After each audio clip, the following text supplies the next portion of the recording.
Hello అండి. ఏంటి పట్టుకొని వచ్చాను అనుకుంటున్నారా? ఈరోజు కొత్తిమీర నిలువ పచ్చడి అయితే చేసేస్తున్నాను నా స్టైల్లో. ఫస్ట్ అయితే కొత్తిమీర కట్ చేసి ఆరబెట్టుకున్నాను. ఆవాలు, జీలకర్ర, మెంతులు, కరివేపాకు అన్నీ మొత్తం చూసేయండి. ఇంకా ఎండుమిర్చి, ఎల్లుల్లి, చింతపండు ఇవన్నీ అయితే తీసి పెట్టుకున్నాను. ఫస్ట్ అయితే పెనం పెట్టుకొని ఆవాలు, జీలకర్ర, మెంతుల్ని అయితే ఫ్రై చేసుకోవాలి. మంచి అరోమా వస్తుందండి. స్మెల్ అయితే భలే వస్తుంది అనమాట ఈ ఫ్రై చేసేటప్పుడు.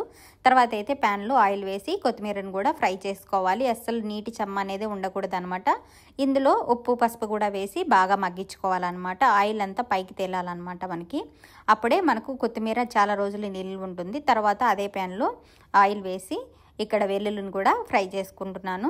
సరిపడా చింతపండును కూడా వేసి కొద్దిగా ఫ్రై చేసి ఇందులో ఉప్పు, పసుపు కూడా లైట్గా వేసాను. నేను ముందు కూడా వేసాను కదా ఆకుకూరలో, కొత్తిమీరలో, ఇప్పుడు కూడా వేసాను. తర్వాత స్టవ్ ఆఫ్ చేసుకొని సరిపడే కారం, ముందుగా ఫ్రై చేసుకున్న కొత్తిమీర అంతా వేసి ఒకసారి అంతా మిక్స్ చేసుకొని పక్కన పెట్టేసుకోవాలి, చల్లార్చుకోవాలి.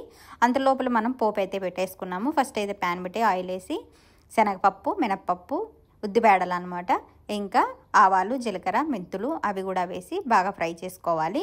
తర్వాత వెల్లుల్లి కూడా కట్ చేసుకొని అయితే వేసుకున్నాను. ఎండుమిర్చి, కరివేపాకు ఇవన్నీ వేసి అసలు పోపు అనేది మాడకూడదండి. మాడితే టేస్ట్ మారిపోతుంది.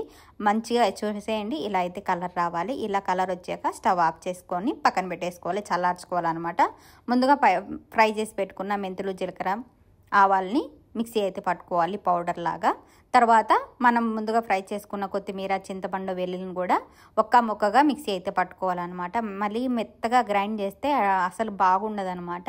మరీ మెత్తగా లేకుండా మనకు ఆకుకూర అనేది తెలియాలి పచ్చళ్ళలో, అప్పుడే బాగుంటుందండి. తర్వాత ఇదంతా మిక్సీ పట్టుకున్న తర్వాత ముందుగా మనం మిక్సీ పట్టుకున్న ఆవాలు, మెంతులు, జీలకర్ర పొడిని కూడా వేసి మొత్తం అంతా కలుపుకోవాలి. బాగా అంతా మనకి ఆకుకూరకు పట్టేలాగా కలుపుకోవాలి.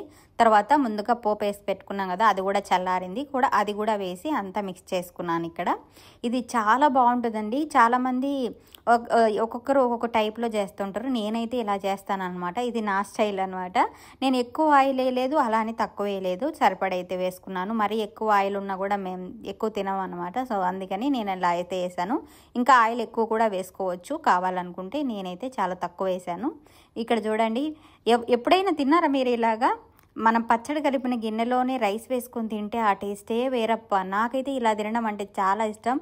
మామిడికాయ ఊరగాయ పెట్టేటప్పుడు కానీ, టమాటా కానీ, ఎలాంటి పచ్చళ్ళు అయినా నేనైతే నిమ్మకాయ ఊరగాయలో కానీ ఇలానే తింటానండి. నాకు చాలా ఇష్టం. చూసారా ఎలా ఉందో కలర్ఫుల్గా. Thank you for watching.